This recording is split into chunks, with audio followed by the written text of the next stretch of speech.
မြတ်စွာဘုရားဟောထားတာလူဆိုလို့ရှိရင်နှစ်ဖက်ဆုံရမယ်တဲ့အမြင်မျက်စိနှစ်မျိုးရှိရမယ်တဲ့လူတွေမှာအမြင်မျက်စိနှစ်မျိုးဆိုတာနံပါတ်1ကဘာတော့ဆိုရင်စီးပွားရှာတတ်တဲ့မျက်စိရှိရမယ်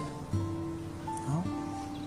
စီးပွားရှာနိုင်တဲ့မျက်စိဆိုတာစီးပွားရေးမျက်စိဆိုတာခုနပြောတဲ့ economy ပြောတာနော်ဘယ်လိုစီးပွားရှာတဲ့မျက်စိလဲလို့ဆိုလို့ရှိရင်မရသေးတဲ့စီစဉ်ဥစ္စာရအောင်ရပြီးသားစီစဉ်ဥစ္စာတွေတိုးပွားလာအောင်နော်တဖြည်းဖြည်းချမ်းသာကြွယ်ဝလာသည့်အထိအောင်ရောင်းဝယ်ဖောက်ကားစိုက်ပျိုးပါညာအကုန်လုံးပေါ့လူလောကမှာစီးပွားဖြစ်ထွန်းအောင်စီးပွားကြီးပွားတိုးတက်အောင်လုပ်တဲ့ဒီစနစ်တွေအဲ့ဒါဟာစီးပွားရေးမျက်စိလို့ခေါ်တယ်ခြုံငုံပြောလို့ရှိရင်အဲ့ဒီစီးပွားရေးမျက်စိဟာမျက်စိတစ်လုံးမှရှိသေးတယ်တစ်ဖက်ပဲရှိသေးတယ်မြတ်စွာဘုရားက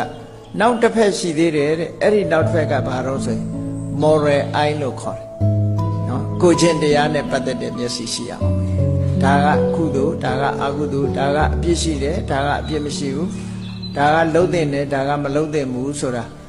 ခွဲခြားပြီးသိနိုင်စွမ်းရှိတဲ့ပညာရရှိရအောင်မယ်မှန်တယ်အဲ့ဒီနှစ်ခုစုံမှလူကောင်းလို့ခေါ်တာအေးစီးပွားရေးမျက်စိတစ်ခုတည်းသာရှိတဲ့လူတွေဘာဖြစ်လဲလို့ဆိုရင်ဘာပဲဘသူတွေတေးတင်ငတေးမှပြီးရောဆိုစီးပွားရှာနေကြတာကြည့်တယ်ခနေ့ခေတ်မှာစီးပွားရှာတာကြည့်တယ်မမမကန်ပစ္စည်းဥစ္စာတွေမမမကန်အစားအသောက်တွေနဲ့စီးပွားရှာတယ်နော်ဘယ်သူတွေဘာဖြစ်ဖြစ်ဆိုပြီးတော့စီးပွားရှာနေတဲ့လူတွေမရှိဘူးလားဆိုရှိတယ်အဲ့ဒါဘာလို့ဒီလိုဖြစ်ရတာတော့ဆို moral eye လို့ခေါ်တဲ့ဒုတိယမျက်လုံးမရှိတာ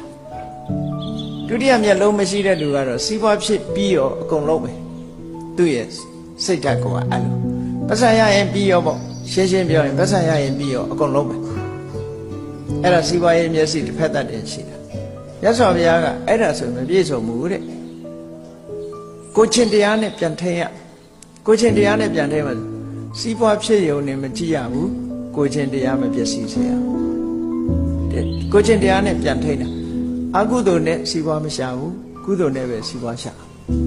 မကောင်းတဲ့အလုံးနဲ့စီးပွားမရှာဘူးသူများထိခိုက်မဲ့အလုံးနဲ့စီးပွားမရှာဘူးကောင်းတဲ့အလုံးနဲ့ပဲများမထိခိုက်တဲ့နည်းနဲ့ပဲစီးပွားရှာမယ်ဟောဒီနှစ်ခုထိမ့်ညှိပေးထားတာစီးပွားရေးနဲ့ကိုချင်းတရားဒီနှစ်ခုဟာတွဲဖက်ပြီးတော့ထားကဲကိုချင်းတရားပြက်ပြားပြီးတော့စီးပွားပတ်စံရပြီးရောဘယ်လိုနည်းနဲ့ရှာပတ်စံရပြီးရောဆိုတဲ့လူတွေဟာကိုချင်းတရားပြက်ပြားလာသည့်အတွက်ကြောင့်နောက်ဆုံးမှာဘဝတစ်ခုအဆုံးသတ်ဘယ်တော့မှမကောင်းဒီဘဝကောင်းတယ်ဆိုတော့နောက်ဘဝကောင်းမှုမရှိတော့သူတို့ဒီလိုဆိုလိုတာနော်